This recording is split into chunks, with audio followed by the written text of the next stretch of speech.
జీ5 ఉండగా మీ favourite TV shows ని మీరు అస్సలు మిస్ అవ్వలేరు. Complete free. Hello Veerraju garu, మీ అకౌంట్లో 30 లక్షలు డిపాజిట్ చేశారు, చూసుకోండి. మెసేజ్ కూడా వచ్చుంటుంది, చెక్ చేయండి.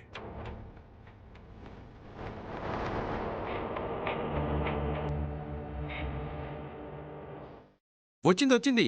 ఇంతకీ మీరెవరు? ఈశ్వరి గారి మనిషిని. మీకు డబ్బు ట్రాన్స్ఫర్ చేయమంటే చేశా. సంతోషమేగా? సంతోషం కాదు, డబల్ సంతోషం సార్.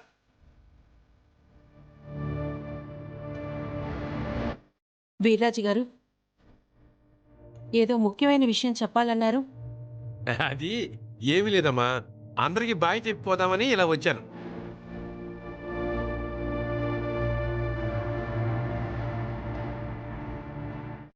వీర్రాజు గారు, బాయ్ చెప్పడానికి అదేదో బ్రహ్మాండం బద్దలైనట్టు అంతలా హడావిడి చెయ్యాలా?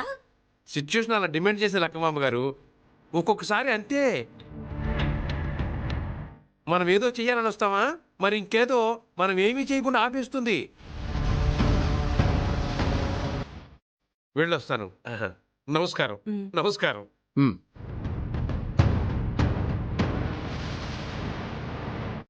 అసలు ఆ మనిషి ఎందుకు వచ్చినట్టు, ఎందుకు పోతున్నట్టు? పైసలతో పాటు పైత్యం ఎక్కువైనట్టుందన్నయ్య. అందుకే పిచ్చి పిచ్చిగా ప్రవర్తిస్తున్నాడు. భోంచేద్దాం రండి. రండి రండి రండి.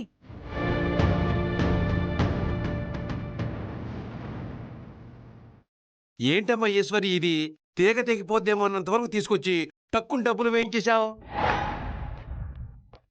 నువ్వు టెన్షన్ పడ్డావు, నన్ను టెన్షన్ పెట్టావు.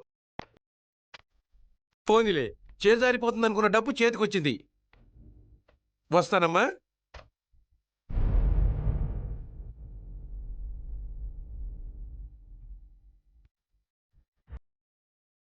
వీర్రాజు బాబాకి డబ్బు అందేసిందా? ఈశ్వరి, పెద్దమ్మ. ఈశ్వరి. పెద్దమ్మ, ఇంతసేపు లోపలేం చేస్తున్నావు? ఏం లేదు పెద్దమ్మ. భోంచేద్దాం రా.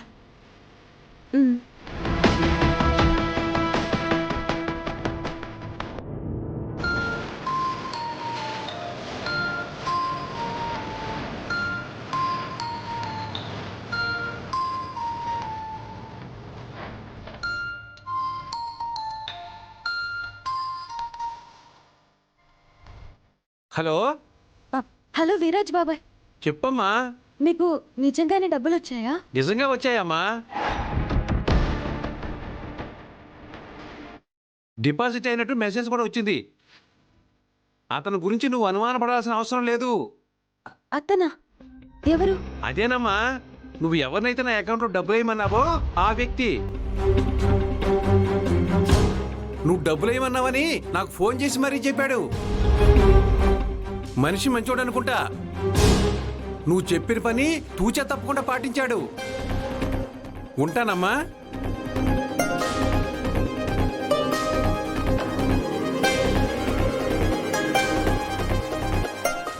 నాకింత తక్కువ సమయంలో అంత పెద్ద సహాయం చేసేవాళ్ళు ఎవరున్నారబ్బా? 1 కాదు 2 కాదు 30 లక్షల రూపాయలు నా మీద ఏ నమ్మకంతో ఇచ్చుంటారు? అసలు ఆ వ్యక్తి ఎవరై ఉంటారు? జీ5 యాప్ డౌన్లోడ్ చేసి అన్ని ఎపిసోడ్స్ పూర్తి ఉచితంగా చూడండి.